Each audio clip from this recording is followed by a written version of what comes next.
so good morning, 8:30 na ng umaga. Alright, so nakaisa na tayo. Paglabas natin ng bahay, kinuha natin yung 80 pesos.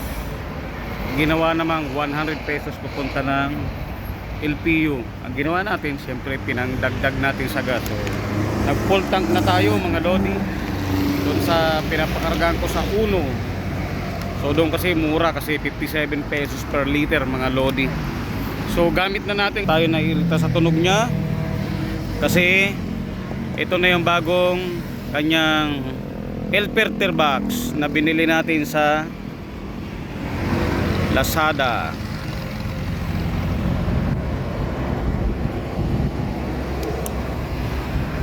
So inaalog-alog ko sa testing ko para meron tayong na ano. Okay naman. Pag diniinan natin, meron siyang alog, yun o. May alog siya mga lodi. Yun. Dito sa unahan wala. Dito sa likod ang alog niya mga lodi. Siguro pinagtornilyuhan. Baka lumuwag mga lodi. Alright. So i-check natin yung sa Sunday, sa linggo. Baka maiksi ang kanyang bolts. Okay, alright. Yon mga lodi, so good morning. So kanina mga 15 minutes ago galing sa 13 Martires sa Beverly Home sa tabi ng aming subdivision mga lodi. Kasi umuwi ako sa bahay dahil may lumuwag na tornilyo dito sa aking panggilid sa ano, airbox. So lost thread pala kaya lumuwag mga lodi.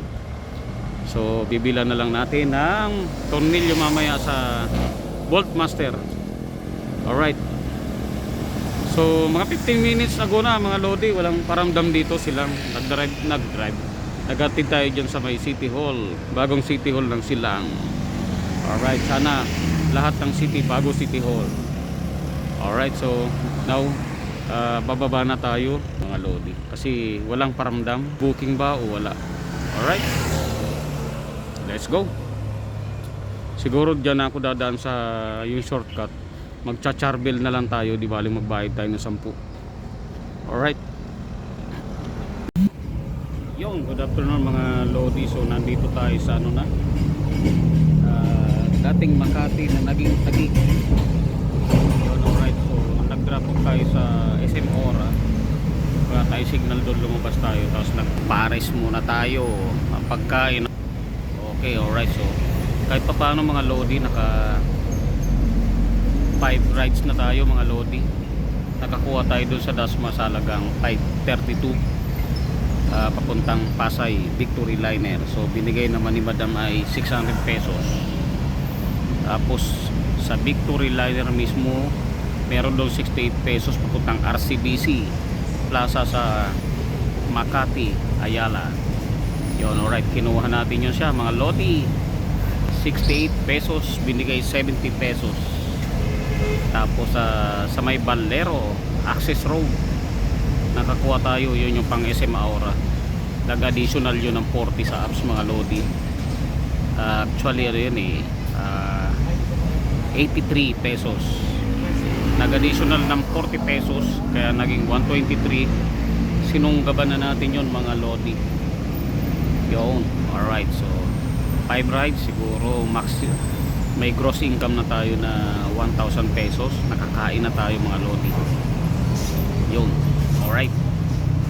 So yun mga lodi. So ang daming mutmut P6 at ADB, daming delivery. So nandun sa truck. So kakakain natin. So nandun si Red. Ayun, nandun si Red. So pahinga muna tayo dito mga lodi. So hanggang bukas pa tayo ng umaga babiyahe. Ano na rin ako kanina past 8, 9 na ako nakaumpisa ng umaga mga lodi. So today is Friday, siyempre expected heavy ang traffic. Alright, so nandito hindi pa gaano tumutukod pero maya lamang mga lodi yan. Sigurado yan, tukod na. So pahinga tayo ng konti tapos papasok tayo sa looban bandang pagitan nitong Taguig at Pateros mga lodi para magabang ng booking rides natin. Alright, so keep safe, ride safe mga lodi, tsaka stay safe kayo dyan. So nakiupo muna tayo rito mga lodi. Alright, so good afternoon. Ha? Sino? Nagano, update? Hindi, nagano na siya. Joyride na yung Na ano niya na yung Aerox, na registro niya na. At least naayos yung papel, hindi na sayang. Nip, nakaano na. May Cobra. Green, isa lang. Ha? Pero cancel daw inaabot sa motor niya, kaya Oo nga, pagka XRM talaga laging cancel. Magkano yun, Day? 20. Hindi 21. 20 lang talaga. Yun, okay. Alright, so yung mga Lodi, so ano muna tayo, relax muna tayo. So napalabang na ako ng traffic pre mula McKinley hanggang Nova Mall. Putang nila, malaki-laki yun. 400. May nag-book dito kagabi, na papunta silang 1-2. Pwede na yun. 1-2 may putang gabi, may maraming tinutumpugutan ng ulo doon na joyride. Pag hindi mo kabisado ang ano doon, Oo. daan, huwag kang dadaan. Pag Cavite pre gabi, huwag kang dadaan ng mga bypass Hindi road. talaga ako kukuha ng Cavite pag gabi, putang Puro ina. main road lang. Kung linggo yan umaga o kaya ano, pwede pa, pero yung ganitong oras sa putang hindi na, gabi na. Ako kasi pre, bumababa ako ng ano. 30. Di ba bumababa ako Malbar, Batangas, madaling araw. Oo. Dumadaan Okay pa lang ako. yung madaling araw. Yung mga hindi galong... Nung nakaraan pre, last 3 ako bumababa doon. Dahil maaga kami umalis. Ako ang style ko, dudaan ka ng mga main road. Oo, minsan. Tapos pagka bypass road, walang tao doon eh, walang bahay doon, delikado ka. Yun mga Lodi, so cobra muna tayo. Kakapisa na ako kung nagkakapisa ano eh. Doming eh. Yung Fairview na joyride mga Lodi. Ayun ang sana all, naka-Aerox oh. Mga June pa ako pre mag-ADV. Ha? June. Baka yung anak ko nakukuha ng sakyan susunod ng taon. Alright, so mag-i-ADV muna ako. Ililipat ko yung top box na yun doon. Uy! 181 pre. Yun. Saan yan? Ay, di ba? Santa Teresita, Bilis, Marikina yan. Busy Brian sa Marikina. Mag-ano muna ako. Relax muna. Madugo ngayon ang traffic. Tingnan mo yan. Traffic. Yun o, pulang-pula oh. Batasan pre daan yan eh. Yun, okay, alright. So, relax muna. Busog naman ako kasi yung isang pasahero ko pre, nagbigay ng pizza. 3 hiwa pa. Yung ano ba yung pizza na yun? FP Roosevelt Marikina. Kala ko nga shakis, hindi pala shakis. Nakalimutan ko na yung basta pizza. Masarap yung pizza niya. Ayaw nga payagan lang alam ko lumabas, alas 5 lang ako makalis. Alright, so cobra muna. Yun mga Lodi, so what's up? Good evening, good evening. So mga 10:30 nabigyan tayo ng booking dun sa galing Fairview papunta rito sa Project 6 sa halagang 134 pesos mga Lodi. So syempre kukunin na natin. Pag drop off naman natin dito, binigay naman ni Madam 150 pesos as expected. Alright, so hindi na tayo lalayo mga Lodi. So susubukan natin dito mag-antay ng booking na. So dito na lang tayo parada dito sa gilid dito mga Lodi. Alright, so yun. Alright, may 12 rides na tayo mga Lodi in total. So yun. So mag-abang-abang na tayo dito. Tuloy-tuloy pa tayo hanggang bukas mga Lodi. Sana maraming booking pa. So natapos na ang rush hour. So ganito talaga mga Lodi is tsambahan na. Depende kung saan lugar ka mapunta, mapatpat. Yung may mag-book na matapat sa iyong apps. Alright, mas malapit ka na may mag-book sa iyo, malaking possibility na mapunta ang booking mga Lodi. So dito tayo antay-antay magtiyaga. So yung joyride sa unahan mga Lodi, so mag-abang-abang. So dalawa kami dito ni Paps yun, kapaparada niya lang doon sa tindahan. So dito tayo mga Lodi. Alright, so yun. Good evening, good evening, good evening. So meron dito naka-pick up si Angkas at si Mubit. Alright, so magabang man tayo mamaya, joyride na yan, pick up dito. Alright, Yon mga Lodi, so as of now hanggang ngayon, so mga naka 15 minutes na ako, magto 20 minutes na, so wala pa rin, so nag-aabang pa rin tayo dito, Project 6. Okay, alright, so mag alas 12 na rin ng gabi mga Lodi, 11:30 na. So naka 12 rides din tayo sa maghapon hanggang ngayong oras. So naka-generate tayo ng income siguro mga 2,200 pesos ang di lampas. Kasi nakapag-top up tayo at nakapag-gas. Yung gross natin mga Lodi, parang mga 2,300 pesos mga Lodi. Hindi, 2,400 pesos kasi hindi naman natin sasama na yung kinain natin kanina, nasa 100 pesos, mga pinamerienda natin mga 200 na, so hindi natin sasama yung sa gross natin mga Lodi. So naka 2,400 tayo ng gross natin, yung 12 rides natin mga Lodi. So magkano kaya tayo after pagpalit ng pension na to? Sige, part 2 na lang natin yung 12 midnight hanggang bukas makauwi tayo mga Lodi. So sa mga bumabakbak dyan mga Lodi ngayong gabi, so keep safe, ride safe, tsaka ingat-ingat tayo sa mga delikadong lugar, lalo na yung parting Cavite. Alright, so mga Lodi, ingat-ingat kayo dyan mga Lodi, parting Cavite. So lagi tayong, kung nasa Cavite kayo, mga main road lang dadaanan nyo, huwag kayong dadaan ng bypass road kasi medyo delikado dyan. Alright, kasi sa may Solana, muntik na meron maagawan ng motor. Alright, sa Gentry. So yun mga Lodi, so part 2 na lang natin sunod. So dito na natin tapusin to yung maghapon na ito. So yun, peace, I'm out. Yun mga Lodi, so good morning na kasi past 12 na mga Lodi. So nakaisang booking na tayo after nung kanina. So past 12 tayo, nakaisang booking tayo. Pumunta tayo doon sa kanina sa may M-Place. So doon tayo nakakuha after 15 minutes na parada natin doon. Nakakuha tayo doon mga Lodi sa M-Place papunta dito, Bus Internet Cafe. Alright, so dito na lang tayo sa gilid.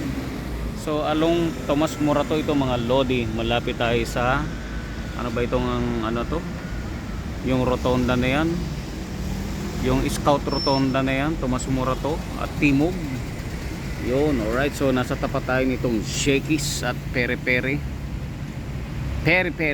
Alright, so mabi tayo dito sa parking, you know, meron tayong panangga ng hamog, may puno dito na ano to, eucalyptus. Alright, so dito na tayo mga Lodi, mag-aabang ng booking natin. Alright, so good morning mga Lodi. Alright, yun mga Lodi, so good morning. So ano na ba, alas 2 pasado na mga Lodi. So kahit pa paano nakaapat na booking na tayo mga Lodi, 250, 100. Alright, so tambay muna tayo dito mga Lodi sa yan, dati yan 7-Eleven dito sa may Bansalangin at Dangay or Lodi. Good morning. Apat na booking din mga gurami sa gabi, talaga gurami, patulan mo na ng patulan mga Lodi kasi maubusan ka ng booking, maubusan ka ng oras pag hindi ka kumuha. So dahil wala naman traffic, goods na rin mga Lodi. Ang pasik ay 50, tsaka may ipon din yan mga Lodi.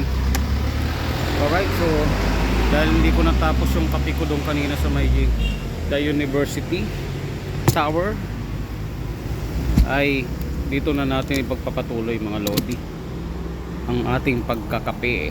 Yun, nilagay natin sa aking Aqua Plus yung kape natin. Alright,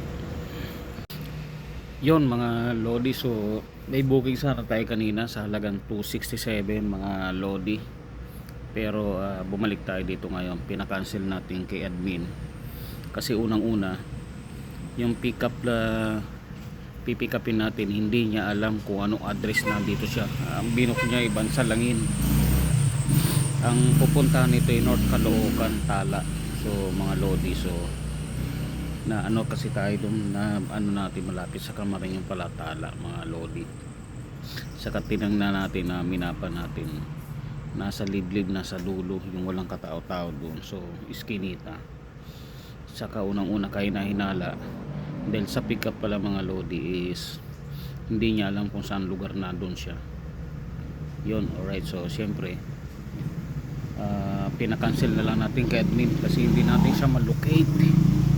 Alright, tsaka kayo na hinala rin, so nung tinawagan natin sa estilo ng pananalita is yun, wala talagang alam sa lugar na kunwari, ewan ko na, bahala na. So na-cancel naman na natin, so abang-abang ulit tayo ng booking natin mga lodi. Alright, so sa mga bakya mga lodi, ingat-ingat tayo sa pagkuha. Alright, yun mga lodi, so good morning, good morning. So nandito tayo ngayon sa Eastwood, so mga isang oras tayo dun mga lodi sa Cainta, boundary ng Marikina sa may Sumulong Highway. Yun, doon tayo sa mga McDonald's. So doon tayo nakakuha, halagang 104 papunta dito sa Eastwood. Yun mga lodi, na pagka drop off natin dito na tayo rin mag-aantay-antay. Alright, so mag-antay-antay na tayo dito ng booking mga lodi. Alright, so alas 5 pasado na rin. Okay, okay, morning. Yun mga lodi, so nakakuha rin tayo dun sa Project 4 papunta sa Trinity College sa New Manila. So nandito tayo ngayon harapan nitong St. Luke's General Hospital dito sa E. Rodriguez, Quezon City mga lodi. So dito tayo sa gilid na naman, mag-abang-abang ng booking natin. Sana pa-south na. So bubuksan natin ang delivery natin dito. Kahit mababa ang fare ng delivery, kukunin na natin, so para may panggasolina tayo. Okay, alright, so good morning sa mga bumabakbak dyan mga lodi. Sa mga bumiyahe ng gabi, matumal daw sabi. Alright, pero tayo nakasyam naman na rides na mula nung 12 midnight up to now. Okay, alright, so tsaga lang talaga mga lodi. Okay, alright, so abang-abang tayo ng booking uli. Alright.